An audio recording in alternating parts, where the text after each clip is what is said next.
손바닥 농장은 계곡지여서 겨울이 되면 동해 방지에 여념이 없습니다만 다른 나무보다 월동에 취약한 감나무와 포도나무는 겨울을 지나고 나면 여러 나무가 고사하고 또 사다 심고 이렇게 반복하게 됩니다. 그러는 동안 시행착오도 많이 겪고 열매도 제대로 맛을 못 보지만 동해 방지 공부는 많이 하게 됩니다. 세상엔 공짜가 없습니다.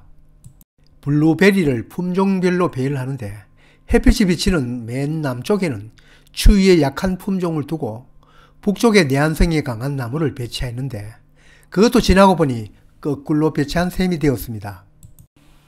월동 피해를 잘 보는 곳은 응달이 아니라 하루 중 온도 변화가 큰 양지 바른 곳이라는 것도 알게 되고 북쪽보다는 남쪽, 서쪽보다는 동쪽, 그러니까 남동쪽이 가장 취약하다는 것도 알게 되었습니다. 포도도 샤인머스켓이나 머루포처나 손바닥 아줌마가 좋아하는 유럽계 포도는 동해에 취약하고 그 흔한 캠벨러리 같은 미국계 포도가 월동에 더 강하다는 것도 알아냈습니다. 과수가 동해를 받는 것도 한겨울에 극한 상황이 오랫동안 진행되어서 얼어 죽는 경우도 있습니다만 오히려 봄에 물오름이 시작되고 갑자기 추워 물관이 얼어 숲이가 터져 죽는 경우가 더 많은 것도 직접 겪어보았습니다. 그래서 성질 급한 사람 술값 먼저 낸다는 속담이 여기에서도 통한다는 걸 알고는 4월 지나 5월이 되어 월동옷을 벗겨주고 있습니다. 월동옷으로 감싸지 못하는 블루베리 같은 관목은 이렇게 부직포로 사방을 에워싸고 양파도 위에 부직포를 덮어 월동을 합니다. 그러면 손바닥 농장은 겨울이 되면 월동장구 전시장 같습니다. 그러나 이런 것들보다 더 중요한 것이 있습니다. 바로 겨울 가뭄입니다.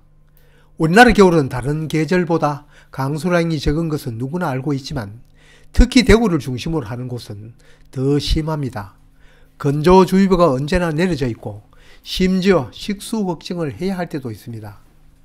정도의 차이만 있지 어느 곳도 겨울철 건조 걱정하지 않아도 되는 곳은 없지 싶습니다. 물론 심하게 뿌리가 얕게 박힌 유목들은 말라 죽을 수도 있고 그렇게까지는 가지 않더라도 동해도 더 심하게 받을 수 있습니다. 춥고 배고프다라는 말처럼 배고픔은 추위를 이기는데도 힘이 듭니다. 배가 고프면 별로 더 춥다는 말입니다. 토양의 건조가 심하면 말라 죽을 수도 있지만 그 정도는 아니더라도 토양 수분이 부족하면 동해 피해도 더 커집니다. 건조한 겨울에 동해 피해를 더 많이 입을 염려가 있는 것은 무엇보다 가두리 화분이 심어진 블루베리나 다른 화초나 나무들, 앞에서도 잠깐 언급하였습니다만 올겨울에 심은 유목들과 아직 뿌리를 깊이 막지 못한 어린 나무들, 이런 과수들이 상대적으로 더 취약합니다. 또 성목이라도 심근성 나무보다 뿌리가 얕게 옆으로 퍼져 있는 청근성 나무가 더 취약합니다. 물을 줄 곳이 많지 않으면 블루베리 가두리백이나 올해 심은 가수 유목은 땅을 한마디 이상 파보고 물을 길러서라도 주어야 합니다.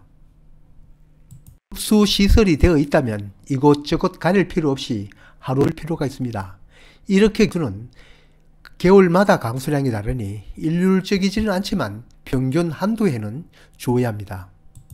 손바닥 농장은 겨울에 철수할 때 밭 사방에 깔린 농수관에 들어있는 물 모두 빼어놓고 철수합니다. 만일 그 속에 물이 들어있으면 겨울 동안 농수관이 얼어 터질 수도 있고 그렇지는 않더라도 늦봄이 되어야 안에 들어있는 얼음이 녹습니다. 또 이렇게 급수를 마치면 관 속의 물을 모두 빼놓고 가야 합니다. 물은 아래로 흐르니 농수관에 들어있는 물을 원활히 빼기 위해서는 물 빼는 배수구는 밭 제일 아래쪽에 설치하는 것이 좋습니다. 지금 여기가 물 빼는 배수구입니다. 우리처럼 모터펌프가 설치되어 있다면 모터펌프 안에 고여있는 물도 빼넣어야 합니다. 바로 여기 표시되어 있는 나사를 풀어 물을 뺍니다. 그래도 걱정이 되는 곳이면 아예 모터를 떼어 하우스 안에 넣어두는 것도 한 방법입니다.